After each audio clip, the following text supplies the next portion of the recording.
There are times when the soul is silent, and it is not a peaceful silence.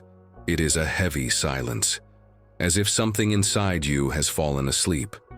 You don't know exactly what you have lost. You just feel that something is missing. A strength, a sense, a light. You look around and everything is still working, the clock, the people, the commitments. But inside you something seems suspended, as if life were passing by, and you were just watching, without enthusiasm, without purpose, without direction. And then you start to ask yourself, is this all there is? Is the faith I once had still alive somewhere inside me? This question is not weakness. This question is the beginning of your answer. Napoleon Hill did not speak directly about sadness, nor did he use words like anxiety or depression, but each principle he taught carried a deep spiritual wisdom, a wisdom that transcends time and touches exactly this emptiness that you feel now, not with ready-made phrases, but with truths that wake you up inside, because what you are facing is not the end. It is a calling, a divine invitation to rediscover your purpose. And today, you will remember who you are. There's a silent war happening inside the minds of millions of people. It's not visible on the outside. There are no bruises, no scars, but it's just as real, and sometimes even more dangerous than anything physical. It's that heavy feeling that sits on your chest the moment you open your eyes in the morning. That voice that whispers, "What's the point?" That numbness that makes even small tasks feel like climbing a mountain with no end in sight. And when it hits, motivation videos don't work. Advice sounds hollow. And worst of all, you start to think maybe it's just you, but it's not. You're not broken, you're not lazy, you're not weak. What you're dealing with is a mental and spiritual disconnection. And while Napoleon Hill never used the word depression, what he did teach, almost 100 years ago, can help you fight your way out of this darkness and reclaim your power from the inside out. He said, "Whatever the mind can conceive and believe, it can achieve." But when your mind is drowning in hopeless thoughts, what exactly are you achieving? That's the trap. Hill understood that your outer reality is nothing more than the mirror of your inner state. And when the inner state is poisoned by fear, doubt, and despair, your results, your energy, your relationships, your goals start to fall apart. So the real question is not how to fix depression. The real question is, how do you regain control of your inner world? It starts with one brutal truth. Your state of mind is not a fixed identity. It's a pattern, a program. And like any program, it can be rewritten. But not through willpower, alone. Not through fake positivity, and definitely not through pretending to be okay when you're falling apart inside. Hill's writings revolve around something deeper than surface-level motivation. They talk about the unseen forces that control your reality. Desire, faith, fear, repetition, auto-suggestion. These are not just success tools. They're survival tools. They are spiritual mechanisms that shape your experience whether you're aware of them or not. And one of the most powerful of them is the idea of dominant thoughts. Whatever you think about most, especially when you're emotionally invested in it, starts to become your truth. If all you feed your mind is despair, hopelessness, and "I can't," then guess what? You'll start living that reality. That's not philosophy. That's mechanics.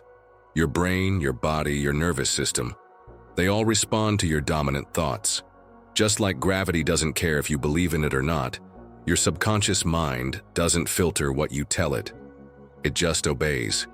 If you repeat the same negative narrative over and over, you condition your nervous system to believe that your low state is permanent. But here's the shift. Napoleon Hill said that faith is a state of mind that can be induced by repeated affirmations of belief. In other words, even if you don't feel strong, you can speak strength into yourself until your system starts to follow. Not once, not twice, but relentlessly, daily, repeatedly, until the pattern changes. There's no shortcut here, but there is a path. Faith is not blind optimism.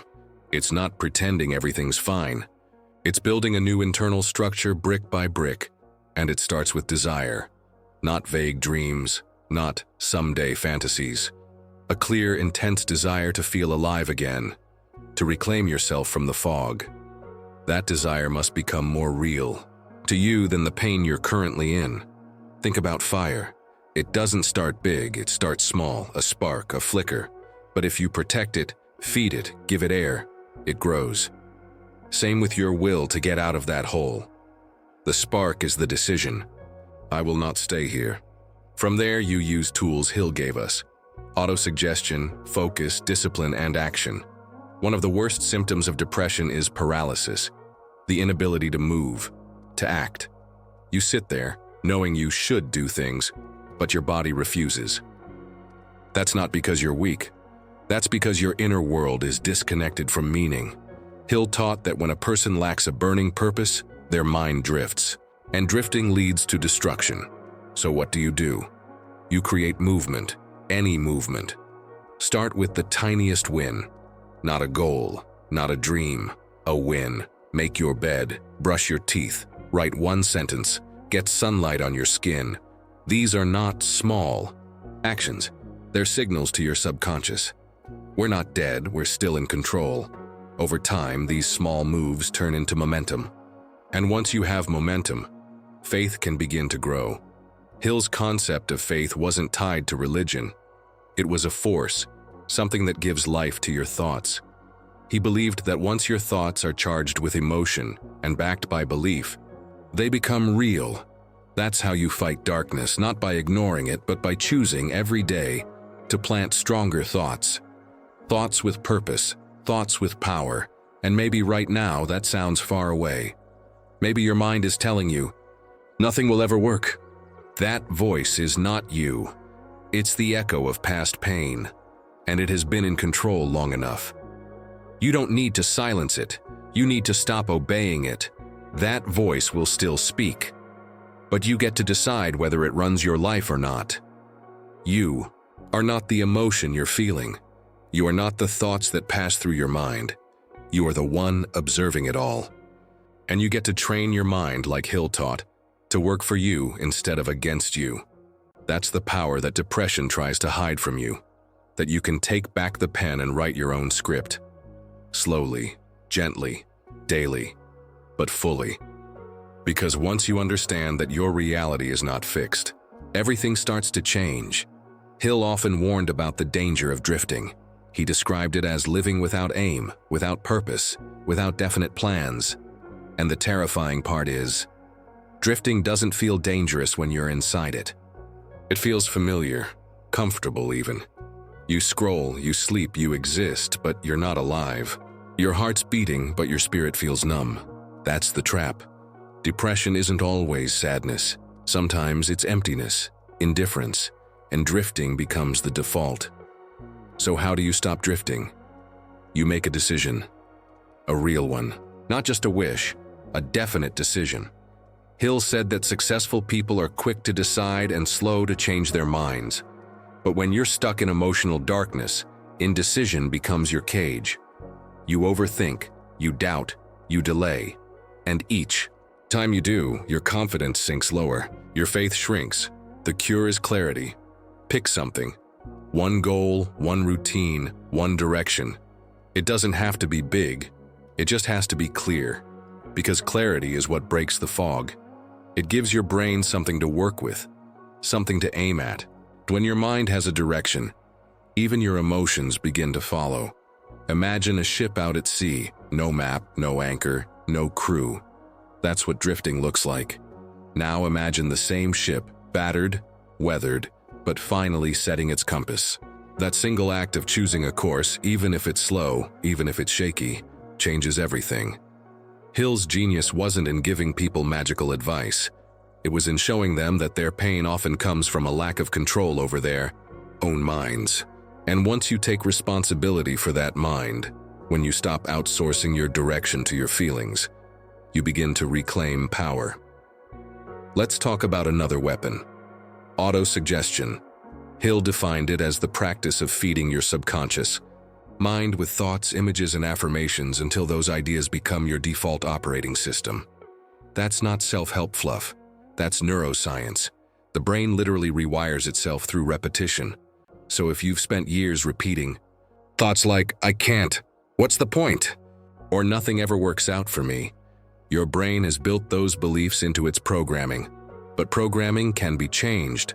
Start with short, emotionally charged statements, not just affirmations, but declarations of identity. You don't say, "I want to be strong." You say, "I am reclaiming my power." Not, "I hope I get through this," but "I'm learning to rise even when it's hard." Say it out loud. Every day, multiple times a day, when it feels fake, when it feels pointless. Say it anyway. That's how you break the loop. You don't wait to feel better to speak better. You speak better to start feeling better. This isn't fake positivity. It's spiritual resistance. You're planting seeds in the soil of your subconscious. And like any seed, it needs time, repetition, and nurturing to grow. If you quit after a few days because you don't see results, you're not failing. You're stopping the process too early. Faith, like any power, grows through consistent use. Now here's where most people get stuck. They believe change is possible, but they don't act like it. Hill was clear. Faith without action is dead. Thought must be backed by effort. Otherwise, it's fantasy. That's why you need to move your body. Even when your mind says don't. Especially then, when you force your physical self into motion, you send a signal to your brain that says, "We're not under attack anymore. We're not frozen. We're creating momentum." That shift, no matter how small, begins to rewire your entire emotional state. Don't underestimate the power of movement. It's not just exercise. It's a message, a declaration. You are showing yourself that you are not a prisoner in your own life. Another principle Hill taught is persistence. And here's what makes persistence so powerful. It exists outside of emotion. You don't need to feel good to persist. You just need to decide that quitting is no longer an option. That means you keep showing up on the bad days, on the empty days, on the days when the fog is thick. You keep showing up for yourself, not because you always believe you'll make it, but because you're no longer negotiating with darkness. That decision alone can change your chemistry. You're shifting from victim to warrior, from lost to rebuilding, and that shift matters more than anything else. And as that persistence builds, something surprising happens. You start to feel glimpses of hope again, maybe just for a second. A lighter breath, a softer morning. That's not an accident. That's your inner world responding to your choices. Now let's address something that rarely gets talked about when it comes to this kind of pain: meaning. Hill insisted that people need a definite chief aim in life. Not just to make money, not just to be happy, but to feel that their life matters, that their time on this earth has purpose. And when you lose that sense of meaning, everything collapses. You can have food, comfort, even people who care about you. But without meaning, life becomes gray. And that's where depression grows strongest, in the absence of a deeper reason to keep going. So here's a question Hill would ask. What is your purpose worth suffering for? Not the easy stuff, not the dream car or the nice apartment, but the real mission, the thing that burns inside of you. Maybe it's to help others, to become someone your younger self needed, to create something beautiful, to raise a family with love, to serve, to lead, to grow. You don't need to have it all figured out, but you do need a direction. And once you have it, everything starts to shift, because pain with purpose becomes fuel. Without it, pain just feels like punishment. That's the difference between existing and living. You were not born to drift. You were not born to be consumed by the shadows of your own thoughts. You were born to direct them, to use your mind as a tool, not a weapon. And everything Hill taught, every principle, every story, every lesson, comes down to one truth. Your mind is the master key, and the lock is already inside you. There's a part of Hill's philosophy that most people misunderstand, or worse, ignore completely: the power of your environment. He wasn't just talking about where you live or what job you have. He was talking about the people, voices, and influences you surround yourself with. And when you're in a dark place emotionally, these external inputs become amplifiers. If you're constantly around people who drain you, mock your ideas, or reinforce a sense of helplessness, your internal world mirrors that noise. Hill called it your mastermind group. Not just a cute name, it was a literal tool for transformation. The idea is simple but powerful. When two or more minds come together in harmony, a third, invisible force is created, one that can produce insight, energy, and momentum you cannot generate alone. Now think about the opposite. When you isolate, when your only conversations are with the voice in your head that says, "You're not enough," you're feeding a toxic mastermind, one that's working against you. That's why changing your environment, even digitally, can save your life. Listen to people who speak life. Watch videos, read books, absorb energy from those who believe in growth, in healing, in becoming. Because in your weakest moments, you borrow belief from those who have it when you don't. And belief is the beginning of everything. It's what gets you out of bed. It's what makes you take the next step even when the road ahead looks foggy. Without belief, your mind collapses under the weight of your doubts. But belief isn't something you wait for. It's something you build brick by brick. One of Hill's most powerful lessons was that faith is created by repetition of instructions to the subconscious mind. Not once, not twice, daily. So if you're constantly telling yourself, "I'm broken, I'll never feel better. This is just who I am now," your subconscious is listening, and it believes you. That's why your words matter. Even the ones you whisper to yourself in the quiet moments, especially those. You're not lying to yourself when you say, "I am healing." You're building a bridge to that truth. The old you, the one that drifted, that collapsed under shame or exhaustion, that version didn't fail. It survived. It got you here. But now it's time to evolve. And that evolution begins with taking personal responsibility. Not for what happened to you, not for the pain others caused, but for how you choose to respond now. Hill taught that the moment you take full ownership of your thoughts and choices, you take back power. That's not always a comforting idea. It's heavy, because it means you can no longer blame your circumstances, your past, or even your emotions for where you are.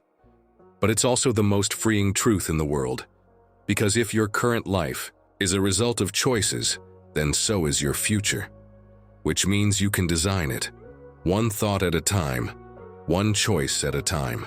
That's what Hill meant by definiteness of purpose. You move forward with intention. No more maybe, no more someday. You create a plan, you build a rhythm, you choose to become the kind of person who doesn't fold when life gets heavy. And here's a truth most people don't hear enough. Healing is not linear. You'll have good days. You'll have setbacks. You'll feel unstoppable on Monday and broken again by Thursday. That's not failure. That's life. But the difference is, now you understand the game. You understand that emotions don't define your identity. That pain isn't your permanent address. That the thoughts you think today are planting the seeds of who you become tomorrow. So you show up on the tired days, on the hopeless days, on the days when your mind screams for comfort and your soul whispers, "Try one more time." You listen to the whisper, because that's your real self. Not the loud panic, not the numbness. The whisper, that's your inner voice calling you back to purpose. Now let's talk about fear. Hill was clear, fear is the greatest enemy of success. But when you're in emotional pain, fear doesn't always show up as panic or anxiety. It shows up as avoidance, procrastination, numbness, the fear of trying again, the fear of getting your hopes up, the fear of believing in a future when the past still stings. But here's the paradox. The only way through fear is through it. You don't overcome fear by thinking about it. You don't overcome fear by waiting to feel brave.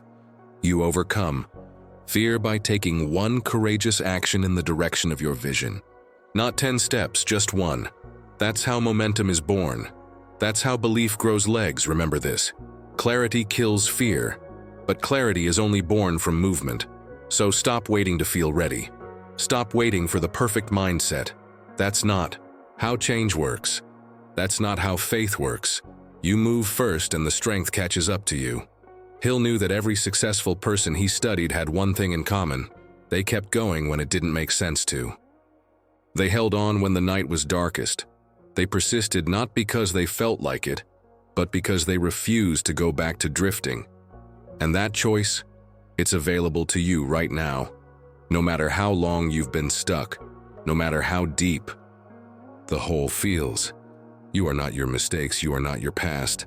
You are not your pain. You are the builder, the designer, the thinker. And yes, even when you don't feel like it, you are the creator of the life that comes next. And here's something Hill rarely said directly but implied in every single teaching. You must protect your imagination like it's sacred. Because it is. When you're in emotional pain, your imagination often turns against you. Instead of dreaming about what could be, it starts obsessing over what might go wrong, what already went wrong, or what's never going to get better. That's not imagination. That's self-destruction on autopilot. Hill believed imagination is the workshop of the soul. It's where faith is born, where ideas are conceived, and where your future is first seen before it is built. That means your inner vision has to be guarded, directed, and refined constantly. Especially when you're hurting, because emotional pain will hijack that vision if you let it. So what do? You rebuild it. Daily. Intentionally. You close your eyes and imagine what healing would look like. Not just how it would feel, but what it would mean. Who would you become if you were whole? What kind of energy would you bring into a room?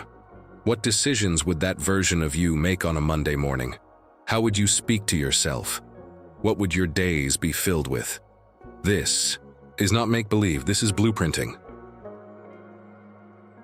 Hill wasn't asking you to pretend. He was asking you to believe before it happens. Because everything begins in the unseen. Your current reality was once just a thought repeated enough times to become real. So if you want to build a new life, you start by feeding your imagination new material. Read stories of people who rose from dark places. Surround yourself with voices that remind you of your worth. Create a vision board. Speak life over your day, even if your circumstances haven't caught up yet. That's not being naive. That's being strategic. The world around you shifts, only when the world inside you does first. Now let's get brutally honest. None of this works without discipline. Hill made it clear that no amount of desire, faith, or imagination can create change without daily habits. Discipline is what separates daydreamers from doers, and when you're in a season of emotional struggle, your discipline will be the first thing to die if you're not intentional. That's why it must be non-negotiable. Discipline is how you prove to your subconscious mind that you mean business. It's how you rebuild trust with yourself. You don't need a 25-step routine. Start with 3 non-negotiables, something for your mind, something for your body, something for your soul. That could mean journaling, walking and praying, or reading, training, and meditating. It doesn't matter. What matters is consistency, because in a world that feels unstable, your routines become your roots, even on the bad days. Especially on the bad days, when your emotions scream skip it, when your brain says what's the point, that's the exact moment you must choose to show up. That decision, done over and over again, rewires your belief system. Not just about life, but about you. You start to see yourself differently. As someone who follows through, someone who creates order in the chaos, someone who doesn't negotiate with pain, and from that identity shift, everything changes. Another principle Hill emphasized was the law of compensation. That life repays you in proportion to the value you provide. But in emotional darkness, it's hard to think about giving value to others when you feel so empty inside. That's understandable. But here's what he meant. You heal faster when you become useful. Not in a performative way, but in a purposeful way. When you lift someone else, even if it's just with your presence, your attention, your listening, you tap into something ancient and sacred. The human spirit's need to serve. Because when you contribute, even in a small way, you remind yourself that you matter, that your presence can make a difference, that you're not invisible. Don't wait to be fully healed before you add value. Add value to heal. Reach out to someone, send an encouraging message, share something you've learned, offer your story. You don't need a platform, you don't need it all figured out. You just need to be honest. That honesty becomes light for someone else still sitting in the dark. And as you do that, you begin to generate momentum, energy, joy. Not the fake kind, not the highlight reel kind, but the quiet kind that comes from knowing you're doing the work, that you're not letting the darkness win, that every day you choose faith over fear, clarity over chaos, persistence over pain. You're building something that can't be taken from you, not by circumstance, not by the past, not even by your worst day. You are becoming someone that fear can't hold and doubt can't define. You're learning to lead your mind instead of being led by it. You're not fixing yourself. You're discovering who you were before the noise got in. Hill never promised easy. He promised possible. And what's possible now is something most people never realize. You can feel empty and still move. You can feel afraid and still act. You can feel broken and still begin again. That's the secret power. Not pretending to be fine, but choosing to rise anyway. There's one element in Hill's teachings that rarely gets discussed, but it holds incredible weight when you're in emotional pain. Auto-suggestion. To most, it sounds like outdated self-help, jargon, but it's not. It's science disguised as simplicity. Hill was telling you your mind becomes whatever you tell it, consistently and emotionally charged. Not whatever you say once and forget. Not the half-hearted affirmations you mumble, without meaning, but the deep-rooted instructions you repeat to yourself with conviction, especially when it feels like a lie. So how does this work when you're battling inner darkness? It means you stop waiting to believe in yourself. You start training belief into yourself, like a muscle. At first, the reps feel awkward. You say, I am healing, but inside you feel like a mess. You say, I am focused, and 5 minutes later you're overwhelmed again. You say, I have purpose, and your brain screams, then why do I feel so lost? But that's not failure. That's proof that you're doing the work. Hill understood the subconscious mind doesn't respond to facts. It responds to emotion and repetition. It believes what it hears most often. And if what it hears most is, I'm not good enough, I'm stuck, or I'll never change, then that becomes your reality. So you have to drown that programming with new language. Not one time, every day, multiple times, aloud. You don't speak these truths because they're true yet. You speak them until they become true, because they are possible. And that possibility is the oxygen your spirit needs right now. And don't just speak these truths in your room with the door closed. Write them, record them, stick them on your wall, repeat them before sleep.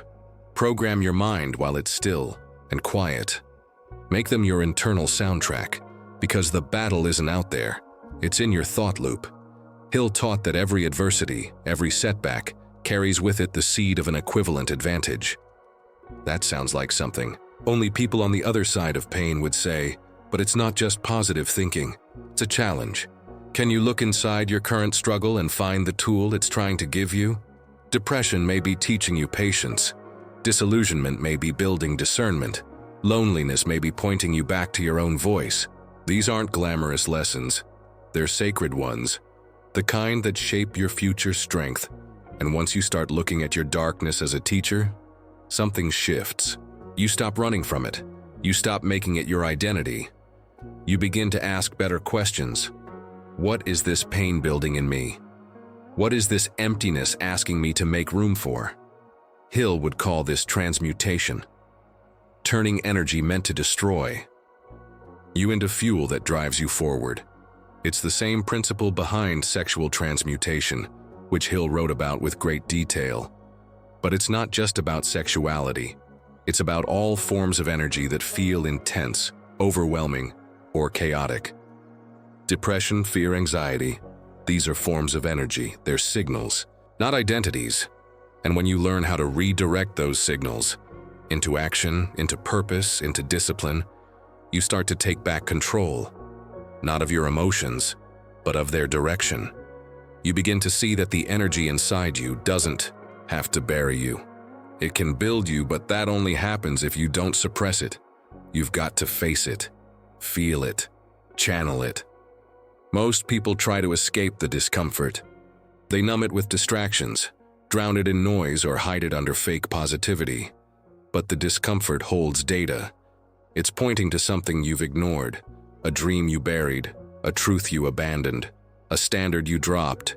You can't heal what you won't feel, and that's not easy, but that's how you grow. Hill's entire philosophy is about becoming, not having, not just achieving, but transforming into the kind of person who can attract, hold, and multiply a powerful life. That transformation demands honesty.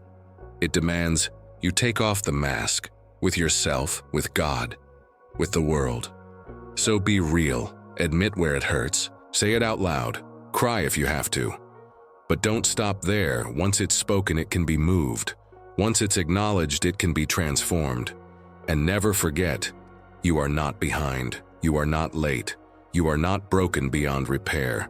You're becoming. And that process doesn't follow a calendar. It doesn't care how long it's taken. It only cares that you keep going. This is what Napoleon Hill would remind you of if he were sitting across from you right now. You were never meant to drift. You were never meant to stay in darkness, but you were meant to pass through it and come out the other side refined, focused, and unshakable. And that version of you, it's closer than you think. There's one final uncomfortable truth, Napoleon. Hill would whisper to your soul if he could, you are responsible for what happens next. That doesn't mean you chose the pain. It doesn't mean the darkness you've been through was fair or deserved.